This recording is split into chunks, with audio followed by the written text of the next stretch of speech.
Hello, as-tu déjà rêvé de vivre en van, de voyager à travers le monde au volant de ton véhicule, les cheveux au vent, la musique à fond? Eh ben bienvenue dans cette vidéo, t'es au bon endroit. On va faire le bilan de nos 6 mois de voyage à travers l'Europe en famille. Et attention, ça va secouer. Salut, moi c'est Léa, une passionnée de voyage depuis que je suis toute petite. À 10 ans, je rêvais de vivre les aventures présentées dans l'émission Ushuaïa Nature.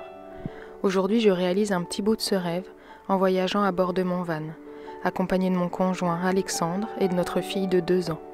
Ensemble, nous parcourons les routes d'Europe et je vous emmène avec nous dans nos aventures et nos découvertes, un peu comme si je vous ouvrais les pages de mon carnet de voyage. Alors, abonnez-vous pour explorer le monde avec nous. Hello, aujourd'hui ça fait 6 mois qu'on voyage non-stop à travers l'Europe en van, en famille. Je trouve que c'était le bon moment pour faire un bilan un petit peu de comment se passe notre vie en van et en voyage. Je vais vous parler un petit peu des points positifs qu'on entend beaucoup, notamment à travers les réseaux, mais également des points négatifs. Ça me semble important, surtout si vous avez ce projet-là de partir en van. Je pense que peut-être ça peut vous aider. Après, c'est très personnel, mais ça peut peut-être aussi vous aider à prendre conscience de ce que peut être certains points négatifs de ce style de vie. Je vais commencer. Le premier point positif, clairement, c'est la découverte. Je veux dire, tous les jours, on découvre des endroits différents, des endroits qu'on ne connaît pas, qu'on n'a jamais vus. Ça change tout le temps, c'est magnifique. La majorité, c'est des endroits qui sont sublimes, qui sont vraiment magnifiques. Donc ça, je dois dire, pour les gens comme nous, qui n'aimons pas trop la routine, c'est parfait. Franchement, c'est parfait. C'est génial de pouvoir découvrir des plages magnifiques, des paysages de fou, des couchers de soleil sublimes, des petites maisons, des architectures nouvelles. Enfin, moi vraiment ça m'émerveille. Tous les jours ça m'émerveille. C'est vraiment le terme, quoi. Comme là par exemple, on vient de découvrir un magnifique jardin, plein de plantes différentes, plein de fleurs superbes. On est au début du printemps, donc toutes les fleurs commencent à sortir. C'est superbe, ça fait vraiment plaisir. C'est pour moi vraiment le plus gros point positif de ce type de voyage, quoi. La deuxième chose, c'est le lien familial qu'on crée ensemble, le fait de vivre tout le temps ensemble, d'avoir des souvenirs de fou ensemble, de pouvoir vivre des expériences, découvrir des choses nouvelles, tout ça tout le temps, tous les trois. Je pense que vraiment ça a créé un lien très particulier qu'on n'aurait pas eu autant, je pense, si on avait eu chacun nos activités, qu'on était moi et Alex au boulot et la petite à la crèche toute la journée. Je pense que vraiment ça a créé une union particulière, enfin en tout cas j'imagine, j'ai l'impression, et ça n'a pas que des avantages, on en reparlera en deuxième partie, mais vraiment il y a des moments qui sont juste merveilleux, et la majorité du temps malgré tout ça forme vraiment un lien particulier. On est obligé de s'adapter ensemble, d'apprendre ensemble vraiment au quotidien, et ça moi je trouve ça vraiment fabuleux, quoi.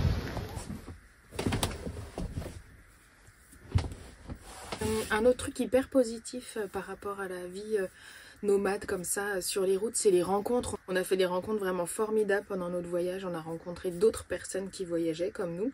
Je pense notamment à Angélique et Mathieu, qui étaient un couple avec leur bébé qui voyageait aussi à travers le monde. Et à Patrice et Nicole, qui est un couple de retraités génial qu'on a croisé en Italie, qui voyagent régulièrement pendant plusieurs mois puis qui rentrent ensuite chez eux. Et franchement, toutes ces rencontres sont vraiment top. Et puis forcément, on a rencontré des gens aussi, des locaux, quoi, pendant le voyage. Et ça, on a eu des rencontres vraiment pépites. Je pense surtout à Ray, qui est un monsieur que j'ai rencontré sur une aire de jeu. Il venait jouer aussi avec sa fille. Et il est tout de suite venu nous parler, il nous a parlé de son pays, il nous a parlé de plein d'endroits à aller voir. Il a même créé un compte Facebook avec ses enfants pour qu'on puisse parler, parce que ses enfants parlent français. Donc pas un groupe Facebook, je dis des bêtises, un groupe WhatsApp, pour qu'ils puissent, eux, en français, nous donner des petits tips, des trucs pour nous guider dans le voyage.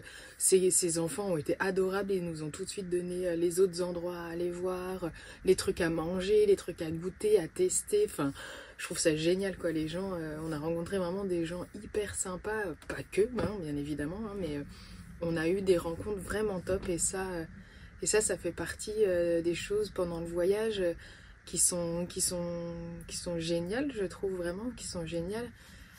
Le dernier truc vraiment top, enfin c'est loin d'être le dernier, à mon avis il y en a plein d'autres, mais pour cette vidéo ça va suffire, sinon on va y passer 2 heures. Mais le dernier truc auquel je pense, c'est la liberté. On parle que de ça généralement quand on parle de voyage, de van life, mais c'est une réalité. c'est le fait d'avoir sa propre maison sur roue, bah ça offre une liberté de fou, quoi. Je veux dire, à tout moment on peut changer d'itinéraire parce que finalement ce qu'on avait en tête c'est pas ce qui convient, parce que quelqu'un nous dit ah bah allez voir ça, alors bah c'était pas prévu mais on y va parce que ça nous donne envie. On peut bouger, bah s'il fait moche, s'il y a du vent, s'il y a de la pluie, bah on décide de changer de lieu, d'aller à un endroit où il fait plus beau. Enfin ça offre vraiment une liberté complète de pouvoir se dire je vais à l'endroit où j'ai envie, quand j'ai envie. Et ça, franchement, c'est un luxe. En tout cas, moi, je le vis vraiment comme un luxe de fou. Alors déjà, le fait de ne pas avoir les contraintes du travail, donc en termes d'horaire, on est libre.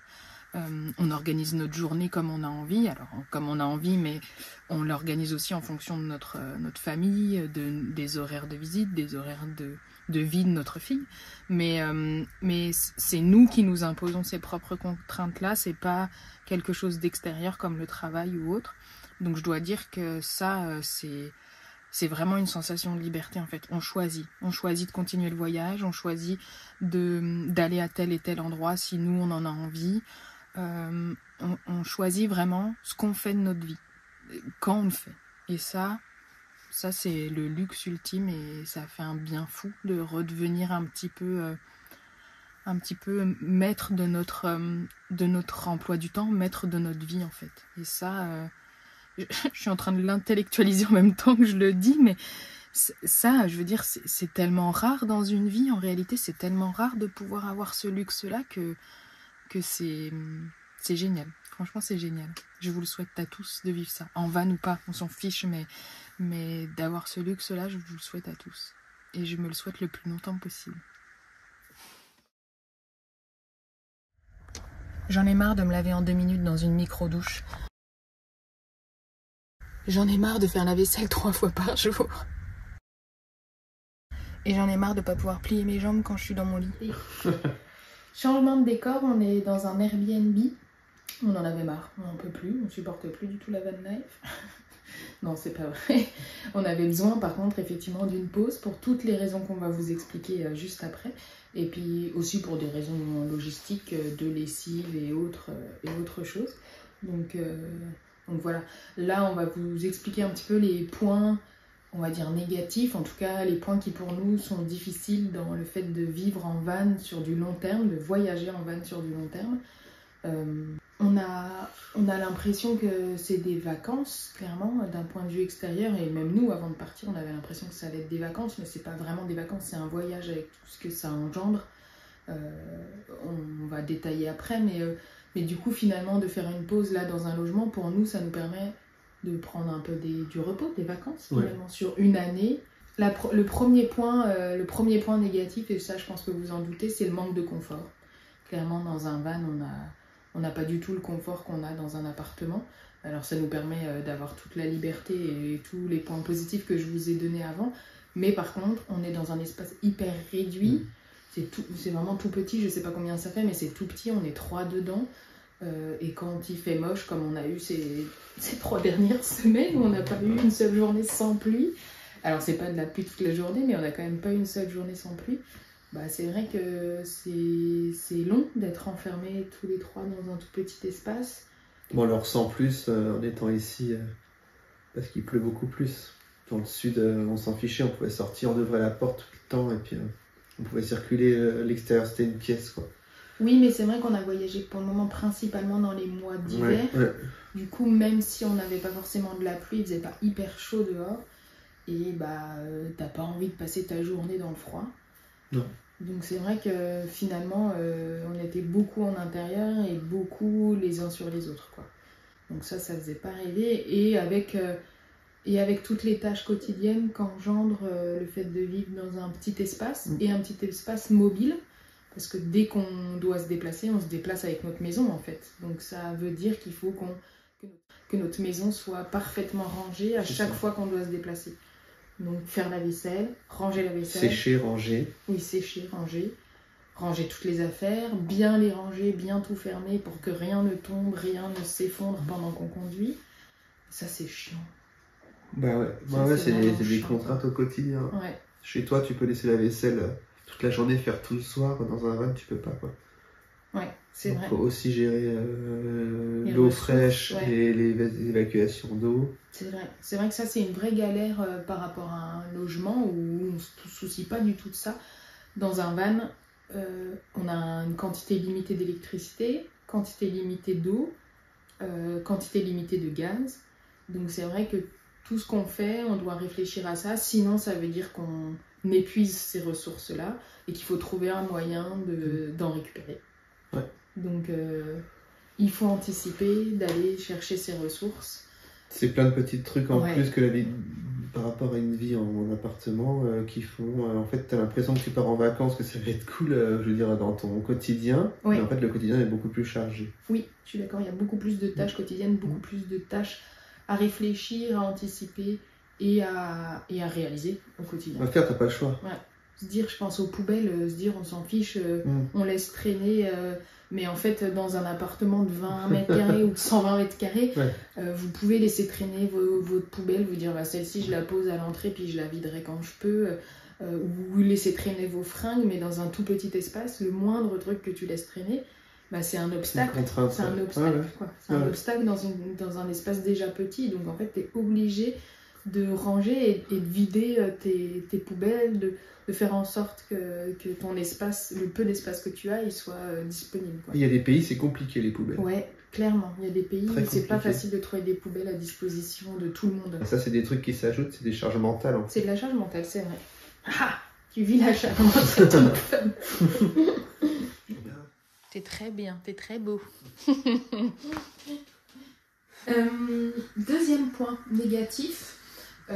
Auquel j'avoue que j'avais pas forcément pensé parce que moi j'adore ça, c'est l'organisation du voyage au quotidien.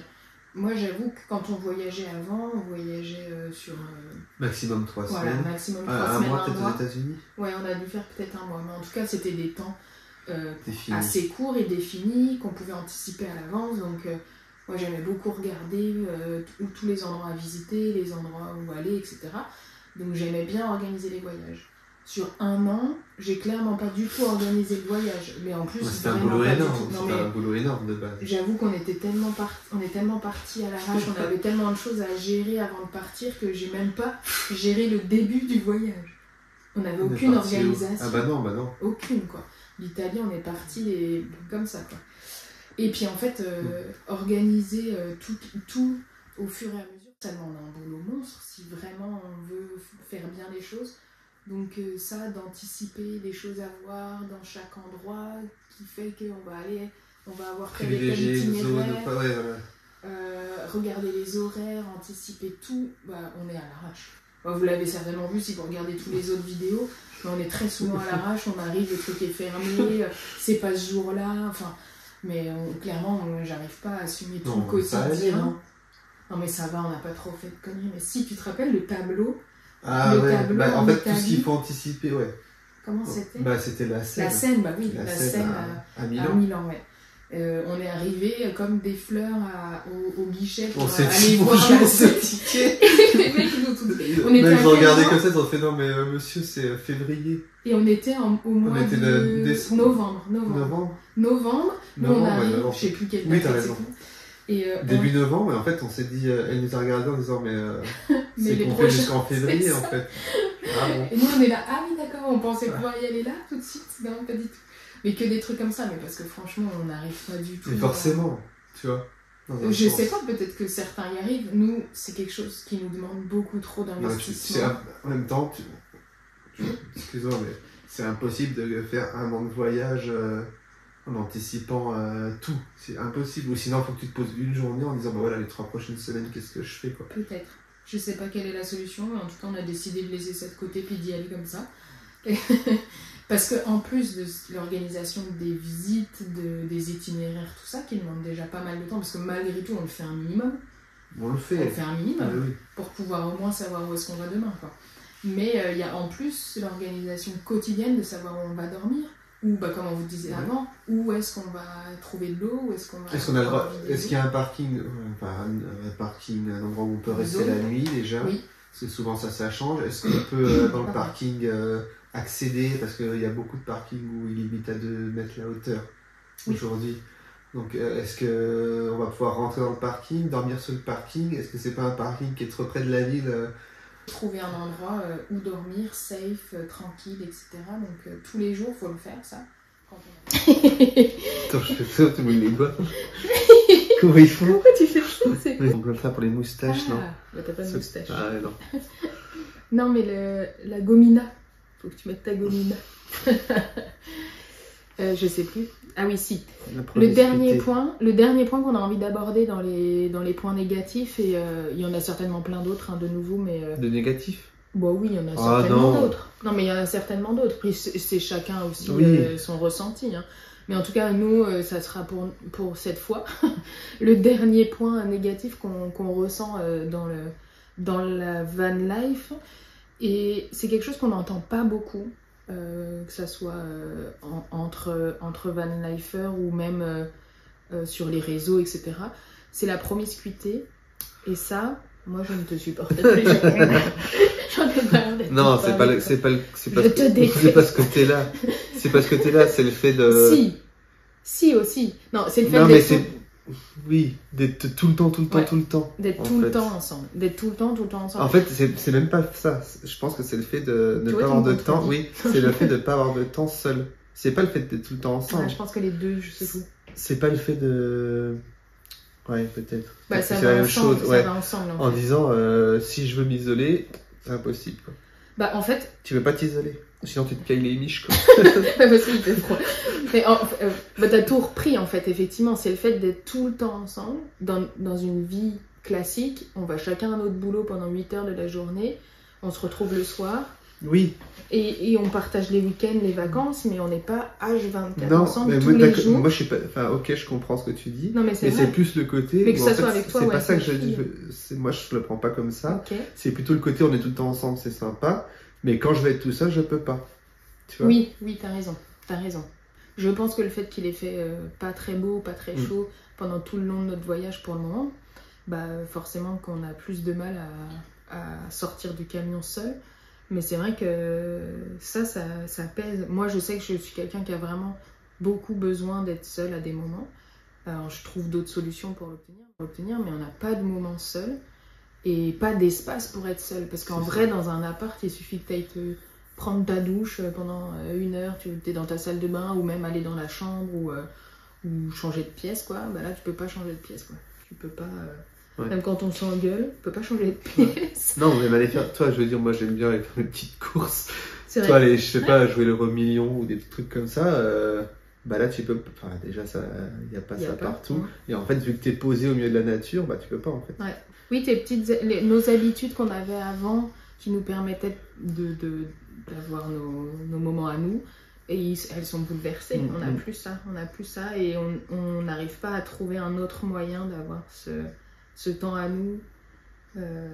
En fait, on a une liberté qui est énorme, mais en fait, tu l'as pas vraiment. Bah, parce que t'as pas de véhicule pour... T'as pas de truc perso, exactement. T'as pas de truc perso, exactement.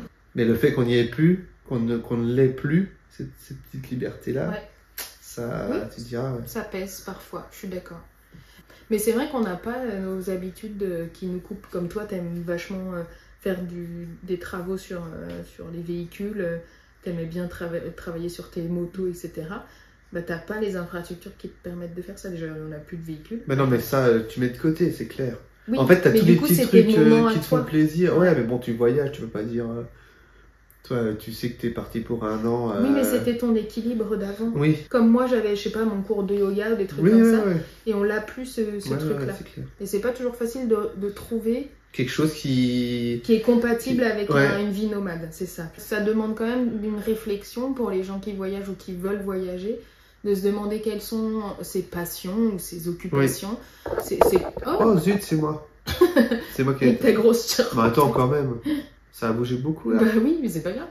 Mais du coup, se poser la question de quelles sont ses occupations, ses activités qui nous font du bien, et savoir si c'est compatible avec une vie... Nous, on s'était pas du tout posé la question, mais savoir si c'est compatible avec une vie à long terme en van, et si ça l'est pas, bah, peut-être revoir tout simplement ce projet-là, ou voir comment vous pouvez soit les poursuivre en voyage, soit soit trouver autre chose, j'en sais rien, mais en tout cas je pense que c'est bien de prendre ça en compte. Ouais. De prendre ça en compte et puis d'accepter l'idée aussi de prendre du temps pour soi sans que ça vexe l'autre, mais le fait de vivre tout le temps ensemble, je pense que c'est important de prendre du temps pour soi. Et ça, je trouve qu'on l'entend pas, et quand tu le vis, il y a un petit côté entre guillemets échec. Enfin moi je l'ai vécu un peu comme ça, tout le monde, les images qu'on voit forcément sur les réseaux des familles ou des couples qui voyagent ensemble, ça a l'air merveilleux. Et bah forcément, nous, la réalité a fait qu'il y a des moments où c'était pas merveilleux. Il y a des moments où ça a été dur, que ce soit pour le couple, pour la vie de famille avec un bébé de 1 an et demi, 2 ans. Bah, forcément.